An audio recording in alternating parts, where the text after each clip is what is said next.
Surcharged with Divine Love by Sukhmani Aunty, Publishers Unistar।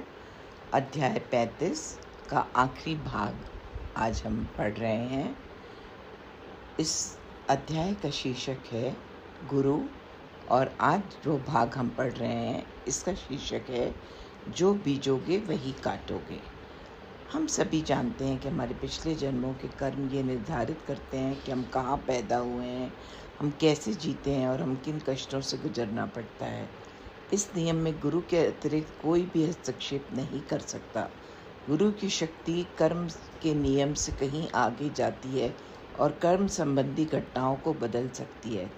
एक सच्चा गुरु चाहे तो अपने आपके सभी बुरे कर्मों को जला सकता है। केवल वह ही कर्म के नियम में खामियां ढूंढ सकता है और आपके जीवन की दिशा बदल सकता है। यहाँ मुझे तुलसीदास और कीनाराम की एक कहानी याद आ रही है, जो दोनों प्रबुद्ध आत्माएं थीं। एक दिन एक भांज संतानहीन महिला तुलसीदास के पास आती है और उनसे एक बच्चे का आशीर्वाद देने की प्रार्थना करती है।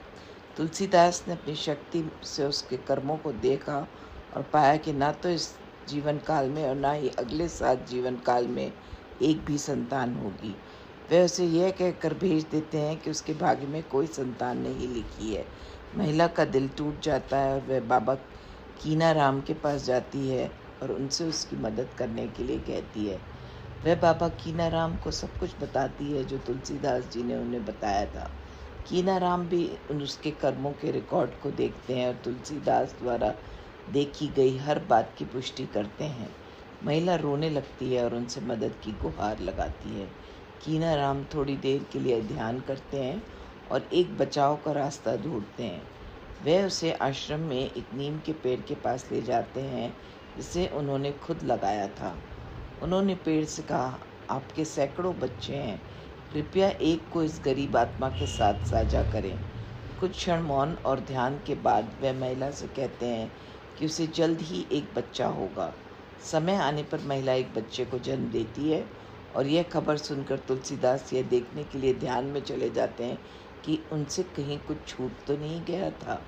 वे फिर से देखते हैं कि महिला के कर्म उसे आने वाली कई जन्मों तक बच्चा पैदा करने की अनुमति नहीं देते हैं। फिर वे भगवान से पूछते हैं कि उसे एक बच्चे का आशीर्वाद कैसे मिला। भगवान ने उत्तर दिया, कीनाराम ने मुझसे उस महिला को एक बच्चे का आशीर्वाद देने के लिए कहा, और जब मैंने उसे बताया कि उसके भाग्य में कुछ भी नहीं है तो उन्होंने मुझसे बहस की। उन्होंने कहा कि मैं एक बेकार भगवान हूँ, अगर मैं जो कुछ भी करता हूँ वह किसी की नियति के अनुसार करता हूँ। इसलिए मैंने कीनाराम को नीम के पेड़ के पास ले जाने के लिए गाइड किया, जिसने खुशी से उसे अपने बच्चों में से एक दे दिया। एक सच्चा गुरु यही करेगा, वह आपके लिए भगवान से लड़ेगा। वह कर्मों की पुनर्व्यवस्था कर सकता है, फिर से पुराने लेख मिटाकर नए लिख सकता है। कर्मगण हमारे दुखों का कारण है और उनसे निपटने का सबसे अच्छा तरीका एक सच्चे गुरु की खोज करना है। प्रार्थना, निस्वार्थ सेवा और सत्संग कम समय में अच्छे कर्म बनाते हैं और इनकी मदद से व्यक्ति अपने नकारात्मक कर्मों के प्रभाव को बेअसर कर सकता है। गुरुजी अक्सर कहा करते थे कि इक्कोलो मिलूँगा, दर दर भटकोगे तो कुछ नहीं मिलेगा। 2 अलग अलग नावों में पैर रखने से आप डूब जाएंगे। इसलिए बस एक गुरु का अनुसरण करें, सभी का सम्मान करें, लेकिन दृढ़तापूर्वक केवल एक पर विश्वास करें और एक गुरु रखें। चलती चक्की देख के दिया कबीरा रोए, 2 पाटन के बीच में साबुत बचा न कोई। कबीरदास। चक्की के 2 पत्थरों के बीच में जो गेहूं का दाना आ जाता है वह पिस जाता है, लेकिन जो दाना चक्की के बीच में लगे कीली का सहारा ले लेता है वह पिसने से बच जाता है। उसी तरह गुरुजी अक्सर अपनी संगत को यह उदाहरण दिया करते थे कि यदि आप चक्की के 2 पत्थरों के बीच यानी इस दुनिया में आ गए हैं तो आपका पिसना निश्चित है, लेकिन यदि आप चक्की के बीच में लगे एक कीले का सहारा ले लेते हैं तो आप बच जाएंगे। ਜਿਹੜਾ ਦਾਣਾ एक किल्ली का सहारा लेंदा है उसनों पत्थर पीस नहीं सकते।